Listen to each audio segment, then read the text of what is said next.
Dr. Wodak, looking ahead to 2023, what do you wish to happen on behalf of THR in Australia? Australia has a federal system of government, and in our system, most reforms happen at the state or equivalent to your provincial level in Canada. So things like decriminalising homosexuality happen in one state and then spread around the country. Same with voluntary assisted dying and many other reforms like this. And I think this is where tobacco harm reduction is going to move ahead in Australia at one of the states. And what they will do is they will reduce the scheduling of nicotine for vaping. And we have a system where the states can make their own decisions about the scheduling of medicines. So I think this is going to happen, and they're going to allow nicotine for vaping to be sold in certain premises, and those will be age-restricted vaping shops, tobacconists. Now, then that will spread around the country, and the final stage, and this has to happen at the federal level, is that vaping will be shifted from where it is now as a medicine, and it'll be shifted to where it is in other advanced democracies, that is a consumer product. And so the regulation will be done by the regulator of consumer products. That's where tobacco is, that's where cigarettes are, ironically. So we have an absurd situation in Australia at the moment where nicotine for vaping is included in a register of poisons, which exempts the tobacco for cigarettes, even though tobacco for cigarettes kills 21,000 people, and there hasn't been a death anywhere around the world from nicotine for vaping. So this is an unsustainable nonsense, and I think that's what's going to happen. Whether it'll happen by 2023 or not, I don't know, but it'll happen sometime. I'm very confident of that.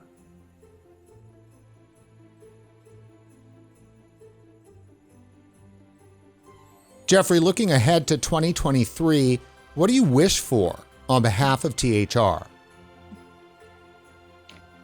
I want to see 1,000 people in Panama making a rally for the COP10. That's what I want. That's my crazy desire. Do you think that will happen? I think that we might have a shot if we work together a lot. But I like to shoot big, because if we can get 500 people, that's is still pretty good. Now, what's the point of that? You think a protest in Panama will actually move the needle? It might. It is something, we have not happened before. We don't know what could be the repercussions, but I do think that it needs to be visible that there's a huge ton of people that are even willing to travel thousands of miles just to try to get these harm reduction products available for people who smoke.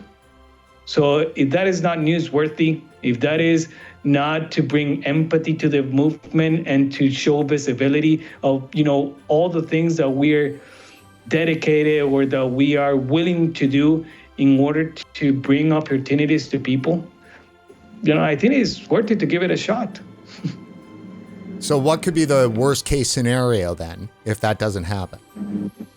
COP10, unfortunately, for the good and the bad, it is going to be the most important event for harm reduction products, especially for vaping.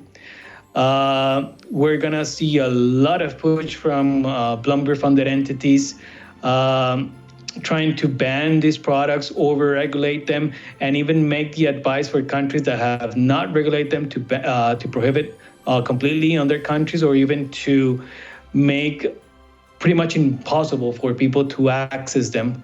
So at this present time, the worst that could happen is that they succeed whatsoever. We do have some success stories on our back. For example, what happened on Philippines, right? I do think that, what is happening in Mexico, that I'm a positivist. Yeah, positive, how do you say that? I'm really positive. I'm a positive person.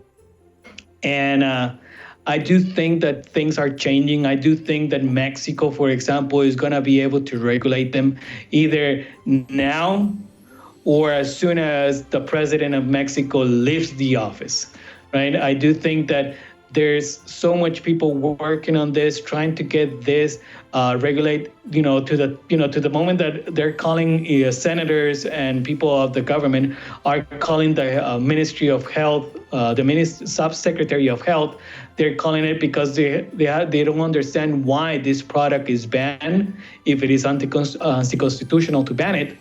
And so they're raising flags, they're raising questions. Every single day that passes is more notorious that there's something wrong about this. You have to be something wrong that you can actually ban a safer alternative that substitutes a really deadly product. So I do think that we do have a chance. I do think that there's a big opportunity. And I do think that in the case of the worst case scenario, there's going to be a ton of people that are willing to fight and continue fighting, because we have been doing for 10, 20 years, 20 years already.